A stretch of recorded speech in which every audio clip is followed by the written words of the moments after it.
여러분, 반복창이라는 사람은 어떻게 400억 원이라는 큰 돈을 몽땅 날려버렸을까요? 그리고 가난한 나무꾼은 어떻게 큰 부를 이룰 수 있었을까요? 여러분, 모든 사람은 나는 많은 재물운을 타고 났다고 생각을 합니다. 노력을 한다면 이건 회장만큼 큰 부를 이룰 수 있다고 생각합니다. 오늘은 나의 재물운은 얼마만큼인지 재물운에 대해 여러분과 얘기를 나눠보도록 하겠습니다. 사람들은 자신의 타고난 재물운은 얼마나 되는지, 언제 큰 돈을 벌 수 있는지가 몹시 궁금합니다.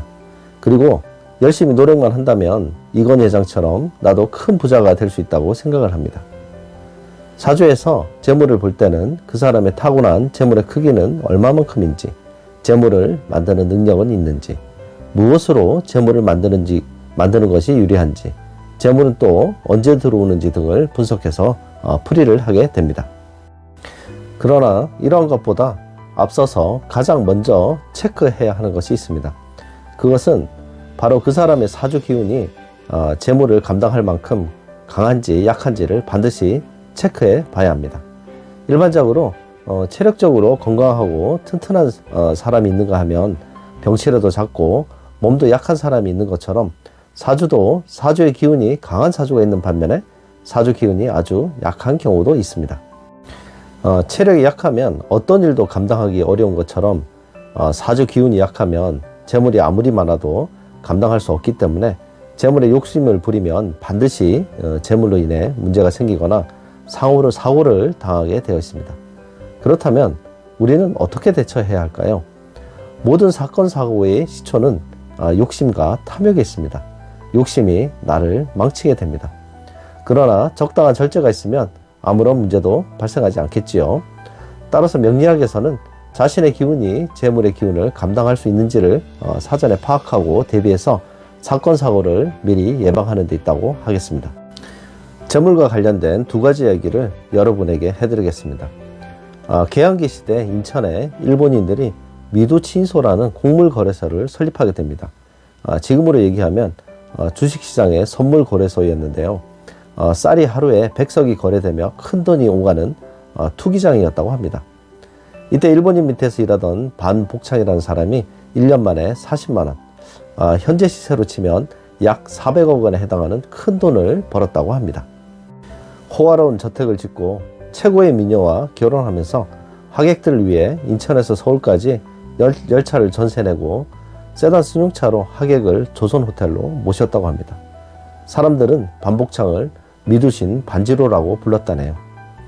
그런데 1년 뒤에 쌀 시세가 급변하면서 거래소에 투자한 그의 전 재산도 함께 몽땅 날아갔다고 합니다.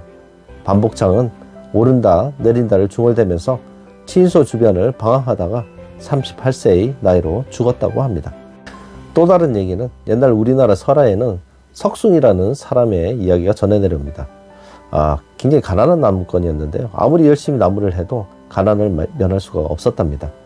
그리고 나무를 두 짐을 해다 놓으면 나무 한 짐은 자꾸 없어져서 한번 지켜봤더니 나무 한 짐이 하늘로 올라가더랍니다. 그래서 그 나무 짐을 타고 하늘로 가서 옥황상제한테 왜 내가 힘들게 해다 놓은 나무를 가져가시냐 했더니 옥황상제가 말하기를 내가 타고난 재물복은 나무 한 짐밖에 되지 않아서 그렇다고 했답니다. 그러면서 천장에 매달린 사람들의 재물 복주머니를 이제 보여주는데 작은 것, 큰 것 여러 가지 크게 재물 복주머니가 있는데 자신의 재물 복주머니는 그 중에서도 특히나 작았다고 합니다.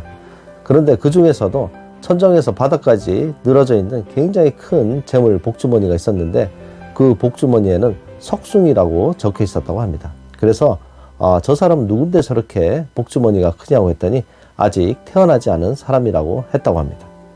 그래서 나무꾼이 사정하기를 저 복주머니가 저렇게 크니 나에게 아주 조금만 떼어달라고 사정을 했답니다.